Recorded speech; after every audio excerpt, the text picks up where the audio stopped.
Hola, bienvenido a la Fonda Filosófica. Hoy una introducción al pensamiento de Michel Foucault. Hay muchas cosas que se puede decir sobre Michel Foucault. Una que para mí se destaca es que su peinado era genial, ¿no te parece?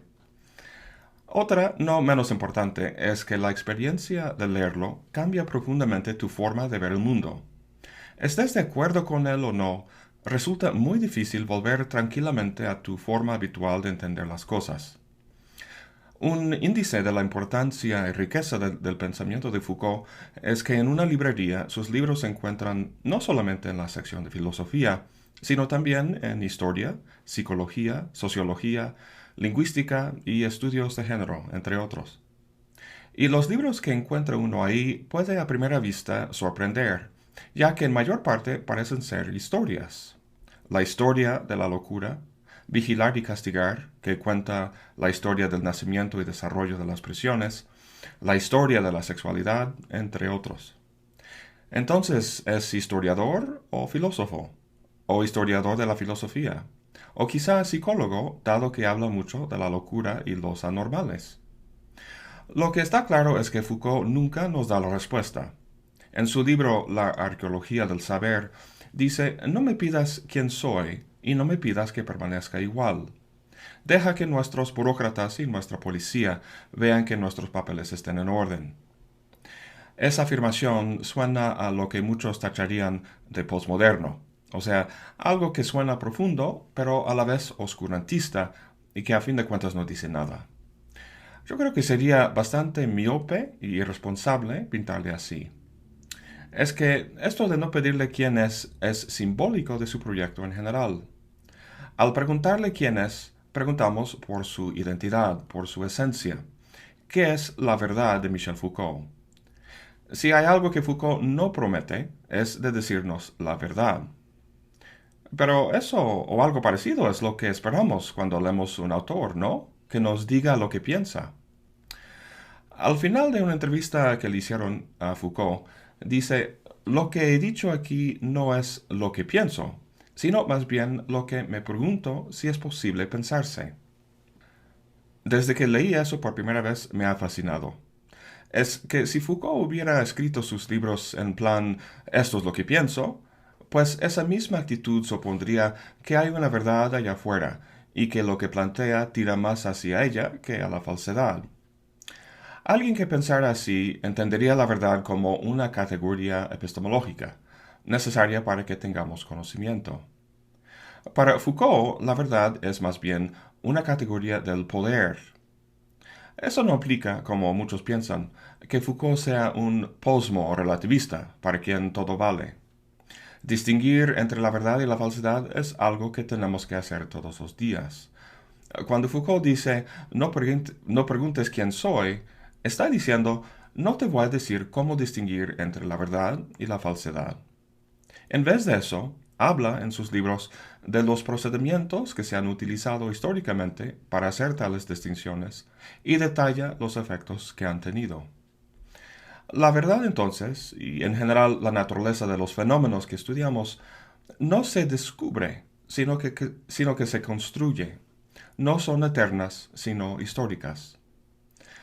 Ahora bien, el fenómeno general que le interesa a Foucault es las ciencias humanas, todos los discursos con pretensión científica que se han desarrollado en torno al fenómeno del ser humano en todas sus vertientes, la sociología, la antropología, la historia, la psicología, la política, la economía, etc. Lo que sostiene Foucault es que los objetos de estudio de estos campos, por ejemplo la locura en psicología, no son naturales. La locura no tiene una naturaleza ahistórica que se podría descubrir, sino que es construida o producida por mecanismos que en un momento analizaremos. Ahora creo que podamos entender mejor por qué sus libros son historias. Para entender el objeto hay que entender su historia, las condiciones históricas de su emergencia.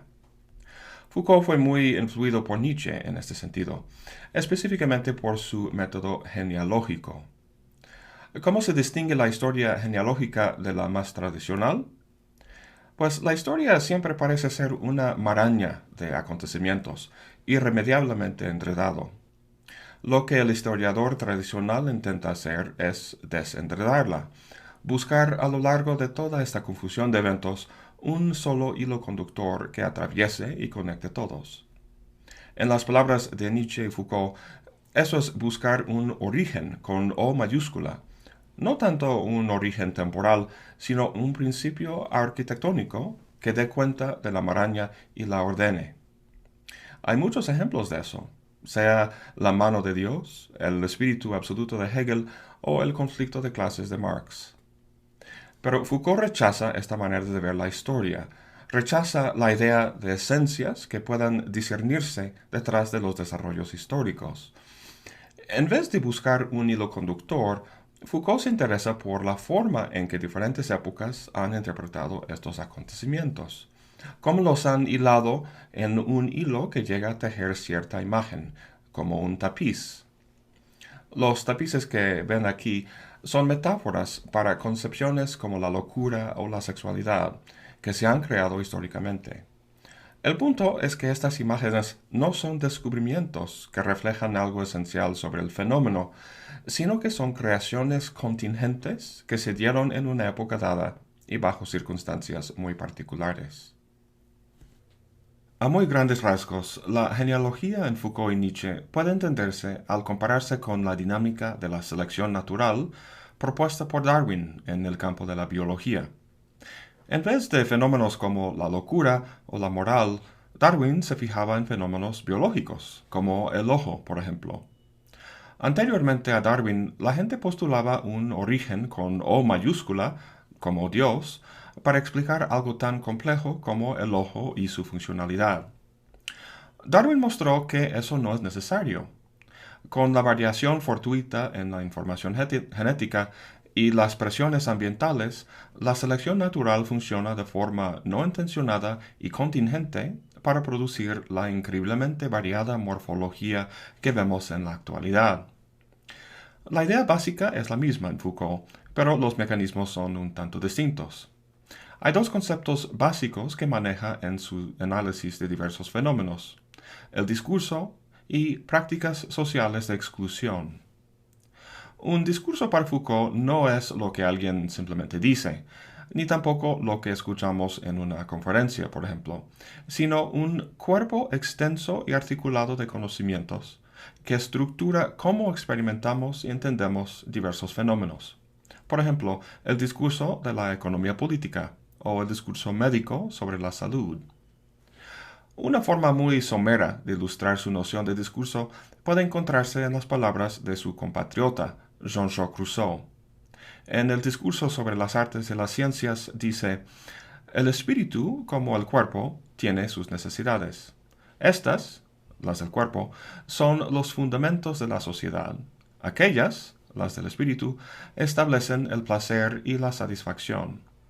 Mientras que el gobierno y las leyes proveen a la seguridad y al bienestar de los hombres, las ciencias, las letras y las artes, menos despóticas y quizá más poderosas, extienden guirnaldas de flores sobre las cadenas de hierro con que están cargados.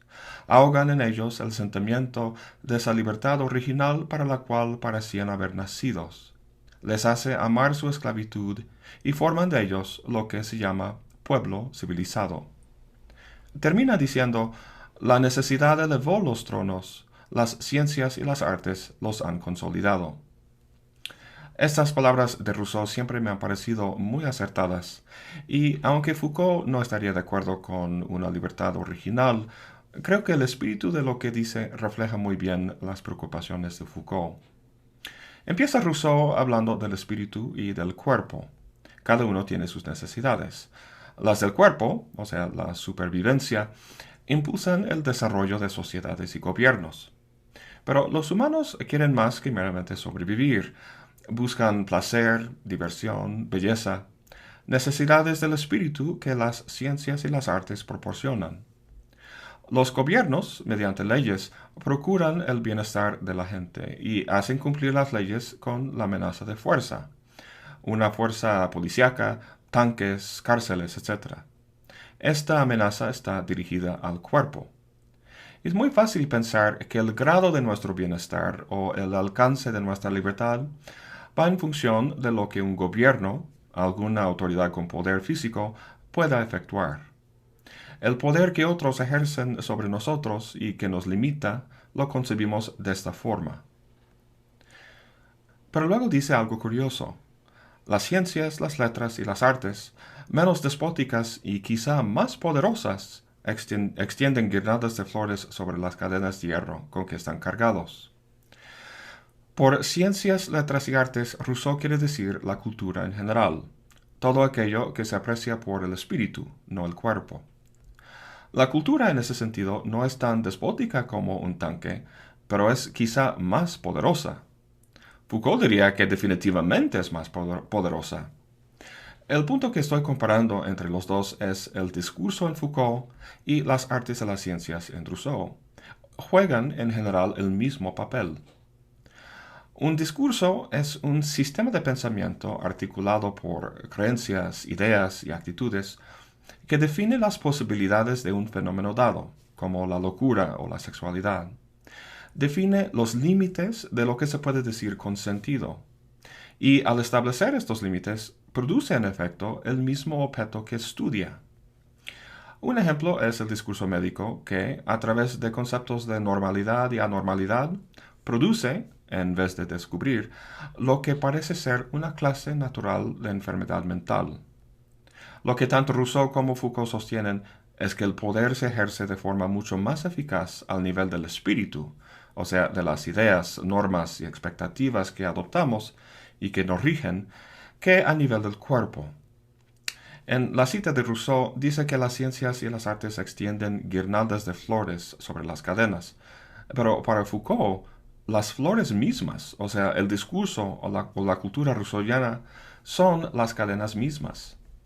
Expresa esta idea en una inversión que hace de una idea de Platón. Platón dice que el cuerpo es la prisión del alma. El alma inmortal nace en un cuerpo que limita su plena expresión. El proceso de vivir es realmente el proceso de morir y de liberar el alma. Foucault, en cambio, dice, el alma es la prisión del cuerpo. ¡Qué genial! El alma, entendido como el manejo de ideas y creencias en la psique, afecta directamente la experiencia vivida del cuerpo. Fíjate en esta imagen de autoflagelación. El discurso religioso ha producido un sujeto que piensa que es malo, es pecador, y para redimirse tiene que sufrir. Este es un ejemplo muy sencillo y medio burdo de cómo opera el discurso, pero lo ilustra en sus generalidades. El otro mecanismo que había mencionado, además del discurso, era prácticas sociales de exclusión. No es algo totalmente distinto al discurso. La verdad es que los dos van a la mano en su ejercicio. Básicamente consiste en la separación de gente de forma espacial y la compartimentalización temporal de sus actividades. Ejemplos son separar los leprosos en el medievo, poner los locos en asilos, los pabellones de los enfermos, el encierro de los delincuentes y el manejo temporal de sus actividades, las jerarquías del ejército, etc. Estas prácticas que detalla a lo largo de su obra encajan con discursos científicos para formar un dispositivo muy potente de producción y control de la subjetividad. En mi opinión, ningún otro filósofo ha esclarecido con tanta precisión los confinamientos que encarcelan la vida y el pensamiento humanos. El confinamiento de los locos en la era de la razón, el encierro del pensamiento en las ciencias humanas, la encarcelación de gente en las prisiones y la reclusión de la identidad humana en la celda de un yo sexual. Lo que Foucault en efecto describe a lo largo de su obra es un archipiélago carcelario. Al principio dije que la verdad para Foucault no es una categoría epistemológica, sino una categoría de poder. Esto quiere decir que la verdad de lo que somos es una función del ejercicio de poder, tanto discursivo como práctico. Esta relación entre el saber y el poder es un tema muy importante en Foucault y lo hemos tocado aquí solo por encima. Y hay otros temas que no he mencionado. por ejemplo, la noción de episteme, que introduce en las palabras y las cosas, y su revisión de la moral de los antiguos griegos, y su idea del cuidado del sí y las tecnologías del yo en los últimos tomos de la historia de la sexualidad. Haré más videos sobre Foucault para tratar con más detalle los temas que hemos visto aquí. De momento, agradezco que me hayas acompañado. Hasta la próxima y buen provecho.